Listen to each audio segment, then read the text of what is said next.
Hello बच्चों, आज हम डिस्कस करेंगे नीट और जेईई मेंस का प्रीवियस ईयर क्वेश्चंस।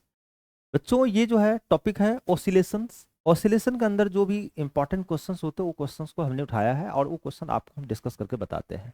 सबसे पहले ऑसिलेशंस का जो बेसिक कॉन्सेप्ट्स है उसके लिए वन शॉर्ट्स वीडियो है। वीडियो के अंदर आप जो प्लेलिस्ट में जा करके आप देखिए और वन शॉर्ट्स को अगर पूरी तरह से देख लेते हैं उसके बाद आप इसको क्वेश्चंस पे अटेम्प्ट कीजिए। मैं देखिए आप किस तरह से क्वेश्चंस को हम सॉल्व करते हैं, ठीक है। और ये क्वेश्चंस पेपर में आए हुए हैं, नीट का पेपर में आए हुए हैं, यहाँ ऑप्शन दिया हुआ है, ये क्वेश्चंस है। तो देखिए किस तरह से क्वेश्चंस है पूछा जा रहा है आपके एग्जाम में। कहता है कि if a simple harmonic motion is represented by this, ठीक है ना, A two D two X by D T square plus A alpha X equal to zero, तो इट्स टाइम पीरियड क्या होगा। आपको पता होना चाहिए कि जब सिंपल हार्मोनिक मोशन का कंडीशन क्या होता है, वो हमेशा एक्सेलरेशन माइनस एक्सेलरेशन जो होता है, सिंपल हार्मोनिक मोशन होने का कंडीशन है कि एक्सेलरेशन डायरेक्टली प्रोपोर्शनल होता है डिस्प्लेसमेंट का, और अगर साइन का बात करें तो अपोजिट होता है। ध्यान रखिएगा। मैं आपको द द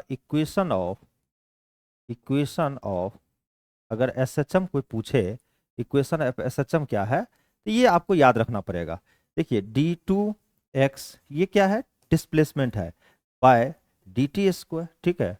ये होता है आपका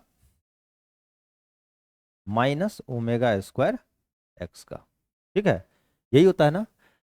अब यही चीज वहां से आप कंपेयर कीजिए, ठीक है। इसको अगर ये होता है, आपको ध्यान रखना गया, कभी भी कोई अगर सिंपल हार्मोनिक मोशन में है, जैसे सपोज करो एक हम पेंडुलम ही लेते हैं, अगर ये सिंपल हार्मोनिक मोशन में है, आपस में ओसिलेट हो रहा है, तो एक्सेलरेशन डायरेक्टली प्रोपोर्शनल होता है माइनस एक्स का। ये आपको याद रखना पड़ेगा, acceleration directly proportional minus x का। एक्स एक्स क्या हो गया, यहाँ पे मीन पोजिशन से डिस्प्लेसमेंट हो गया, ठीक है। तो ये हो गया एक्सेलरेशन डायरेक्टली प्रोपोर्शनल हो गया माइनस एक्स का। यहाँ से ए जो है माइनस ओमेगा स्क्वायर एक्स, यहाँ एक्सेलरेशन होता है ये, ठीक है।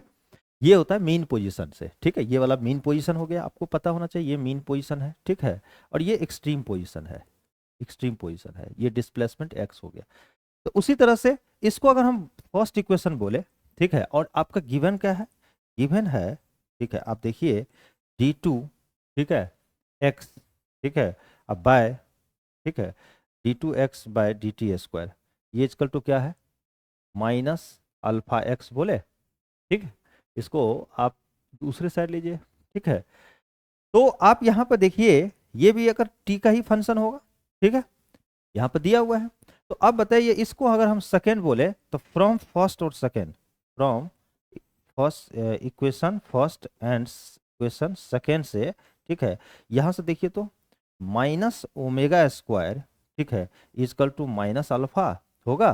तो माइनस माइनस कैंसिल हो गया, तो ओमेगा इजकल टू क्या होगा, अल्फा हो गया, का रूट हो गया, नहीं। तो ओमेगा का वैल्यू क्या होता है, ओमेगा इजकल टू होता है बाबू 2 pi by T equal to, ठीक है, रूट अल्फा, नहीं। तो यहां से टाइम पीरियड कितना हो गया, टाइम पीरियड यहां से अगर हम निकाले तो टाइम पीरियड हो जाएगा आपका 2 पाई बाय रूट, ठीक है। यही टाइम पीरियड हो जाएगा। यही पूछ रहा था कि इस ऑसिलेशन का टाइम पीरियड क्या होगा। तो देखिए यहाँ पे एक तो 2 पाई रूट अल्फा है, 2 पाई अल्फा है, 2 पाई बाय रूट अल्फा है, 2 पाई बाय अल्फा है। तो option number C is correct, ठीक है। ऑप्शन दी हुई है, ठीक है ना, 2 पाई बाय रूट अल्फा, ये टाइम पीरियड हो गया इस एसएचएम के लिए, ठीक है। चलिए नेक्स्ट क्वेश्चन मैं आपको करके दिखाता हूं।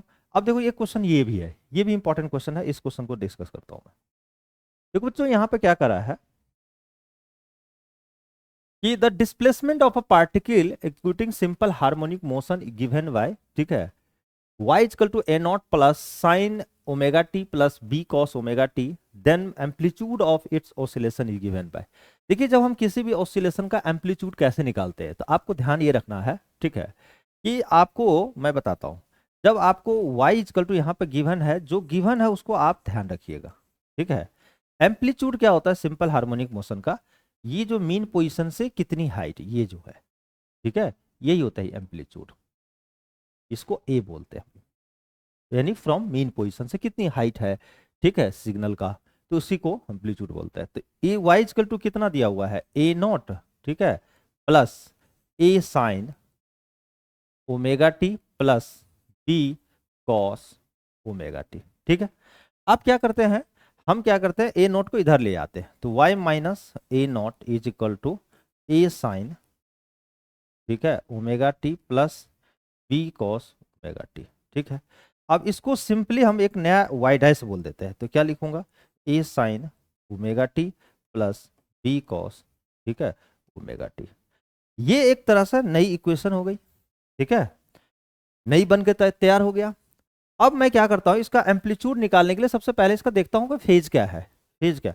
मैं इसको क्या लिख सकता हूँ, वाई डैश को देखो, तो वाई डैश को लिखोगे ए साइन, ठीक है, मैं साइन को, इसको हम कॉस में कैसे लिखूंगा, मैं इसका लिख देता हूँ cos pi by 2 minus omega T, कोई दिक्कत। कॉस 90 माइनस थीटा क्या होता है, साइन थीटा। अब प्लस मैं इसको लिख देता हूँ बी कॉस ओमेगा टी। अब आप देखिए इस दोनों में कितना का, ये भी सिग्नल है, ये भी सिग्नल जा रहा है, कॉस का फंक्शन है, ये भी कॉस का, लेकिन दोनों का फेज डिफरेंस कितनी है, पाई बाय 2 है। तो इसीलिए यहां से अगर हम बात करें फाई की वैल्यू, तो फाई तो हमारा पाई बाय 2 आ गया, फेज आ गया पाई बाय 2, नहीं।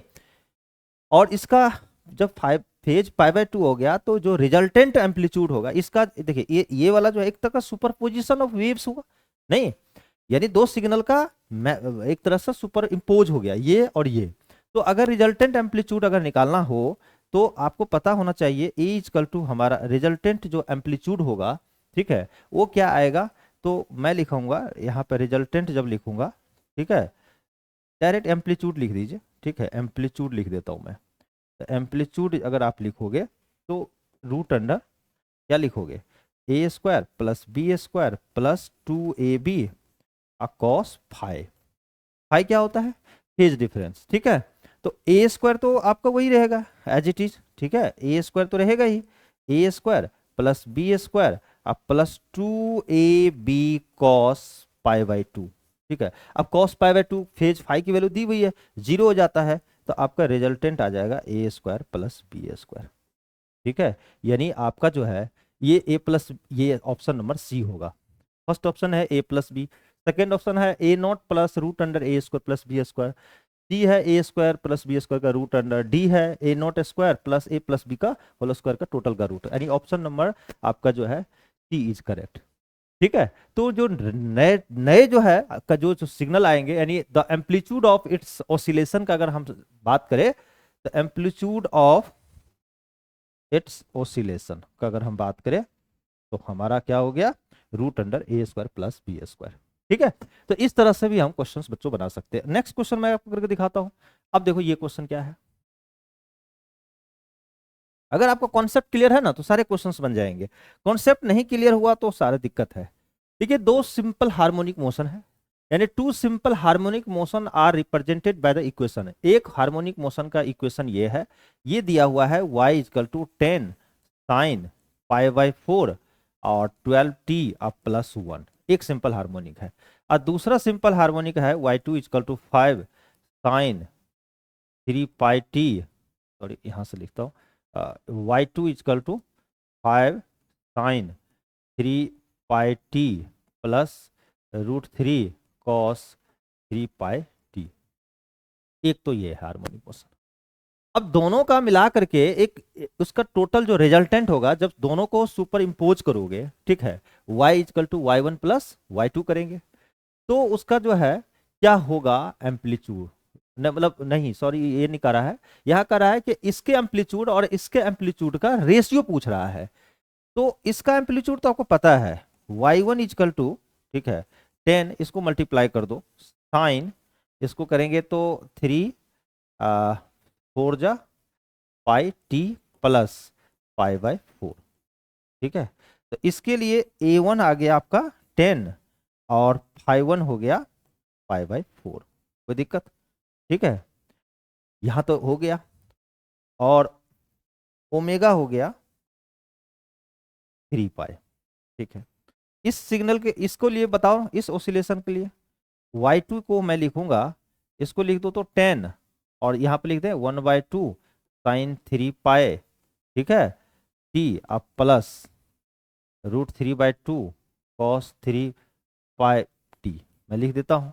अब यहाँ से क्या होगा 10। अब ये बताओ, इसको मैं लिखूंगा साइन 3 पाई टी, इसको लिख दो cos pi by 3 plus sine pi by 3 और कॉस 3 पाई टी। तो ये क्या हो जाएगा हमारा, 10 साइन ए प्लस बी का फॉर्मूला है 3 pi t plus pi by 3। ये कोई दिक्कत? तो यहाँ से बताओ A2 कितना हो गया एम्पलीट्यूड, ये तो Y2 हो गया ना, तो A2 हो गया 10, ठीक है, और ओमेगा 2 अगर हम देखा जाए तो 3 पाई हो गया, ठीक है, ठीक है। और यहाँ से फाई फाई जो है हमारा 2 हो गया पाई बाय 3, ठीक है। तो इससे ऑब्वियस है कि हमारा जो है, अब हमसे देखो, हमें इतनी सारी इंफॉर्मेशन नहीं चाहिए, हमें एम्पलीट्यूड का रेशियो चाहिए। तो हम क्या करेंगे, सिंपली A1 बाय A2 करूंगा मैं।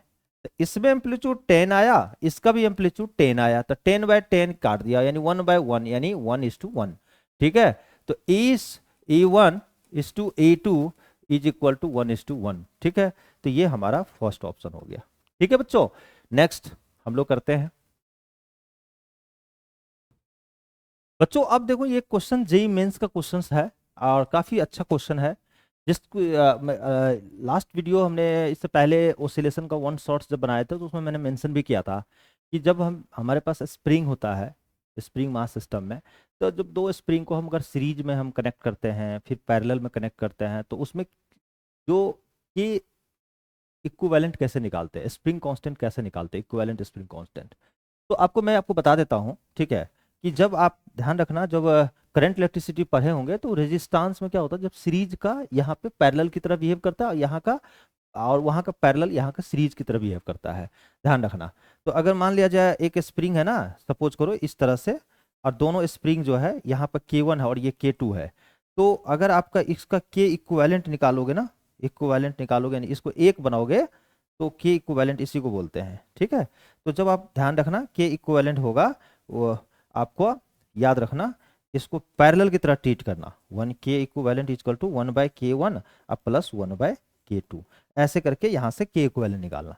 जब ये सीरीज में कनेक्ट है, जब ये सीरीज में कनेक्ट है यानी पैरेलल की तरह, लेकिन अगर एक स्प्रिंग है मान लिया जाए, ठीक है, इस तरह से, और दूसरी स्प्रिंग इस तरह से कनेक्ट है, ठीक है, और तो इसका स्प्रिंग कांस्टेंट K1 है, इसका K2 है, तो नया जो K1 निकालोगे, K इक्विवेलेंट निकालोगे, वो होगा K1 प्लस K2, ठीक है। मतलब जब हम स्प्रिंग कांस्टेंट जो है, ठीक है, जब एक नई बनाओगे, इक्विवेलेंट बनाओगे, जब पैरेलल में होगा तो सीरीज की तरह होगा, क्योंकि ये पैरेलल में है तो सीरीज की तरह बिहेव करना, और जब सीरीज है तो पैरेलल की तरह बिहेव करना। तो इसी तरह से यहाँ पर क्वेश्चन पहले मैं पढ़ता हूँ, उसके बाद आप समझिए कि क्वेश्चन कह क्या रहा है। देखिए दो फिगर दिया हुआ है, फिगर ए और फिगर बी। कहता है in figure a mass 2m is fixed on a mass m, यानी मास 2m जो है m पे है दिया हुआ है, attach to the two spring of spring constant, ठीक है, k है। इन फिगर बी में मास m को अटैच किया है दोनों साइड, जिसके स्प्रिंग कांस्टेंट k और 2k दिया हुआ है। तो दोनों के जो है ना, दोनों सिस्टम में जो आपका T1 और T2 आएगा, टाइम पीरियड आएगा, उसका रेशियो पूछ रहा है आपका क्या आएगा। तो ऑब्वियस है यहाँ पे आपको देखिए, यहाँ पे इसको पकड़ के जब बाहर खींचोगे ना, तो ये और ये वाला स्प्रिंग दोनों पैरेलल दिखेगा, ठीक है।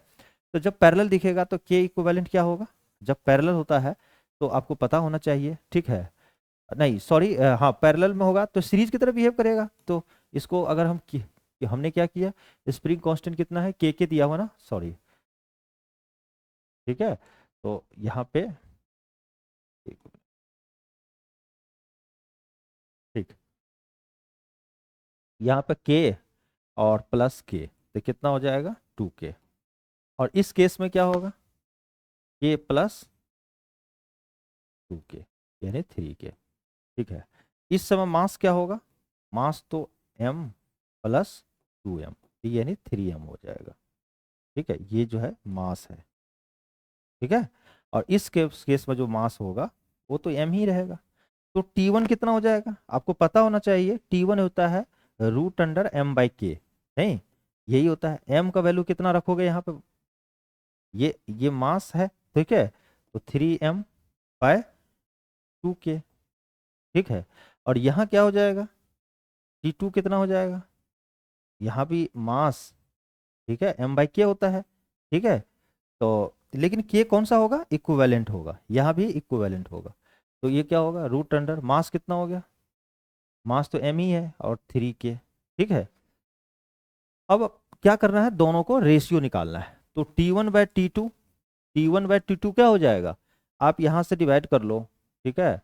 तो √3m/2k, और फिर इधर जो है 3k/m, m कैंसिल हो गया, और इधर से हो जाएगा आपका m कैंसिल हो गया, k कैंसिल हो जाएगा, 3/√2, यानी आपका जो है 3/√2 ऑप्शन नंबर जो है ए आपका इज करेक्ट। तो दोनों का जो रेशियो होगा T1/T2 आपका 3/√2 आ गया। क्लियर है? तो यहां तक बच्चों आपने देख लिया, ठीक है, कि दोनों का जो है डिवाइड करने से हमारा टाइम पीरियड का रेशियो निकालेगा। तो जब भी स्प्रिंग मास सिस्टम हो तो उसका टाइम पीरियड आपको याद रखना है, T=2 होता है रूट, ठीक है। ध्यान ये रखना है कि इस सभी में ना 2π छूट गया, यहाँ पर 2π भी होगा, ध्यान रखिएगा, यहाँ भी 2π लिख लीजिएगा, ठीक है। और याद रखिएगा यहाँ पे 2π छूट गया, सब में 2π होता है, जैसे सिंपल पेंडुलम होता है ना, उसी तरह से 2π इसमें भी हो गया, ठीक है। तो यहाँ भी 2π हो गया, 2π कैंसिल हो गया, तो आपका ये आ गया, ठीक है। तो स्प्रिंग मास सिस्टम का टाइम पीरियड जो है T=, लिख लीजिएगा 2π√m/k होता है, ये याद रखिएगा। वही अगर पेंडुलम होता है तो T= क्या होता है, 2π√L/g, ये पेंडुलम का है, ये स्प्रिंग मास सिस्टम का है, ठीक है। तो ये याद रख करके बच्चों लास्ट तक जो है आपने समझ में आ गया। तो मैं आशा करता हूँ कि अच्छे से समझ में आ गया होगा, ऑप्शन आपका दिया हुआ है। तो thank you, wish you all the best, career platform.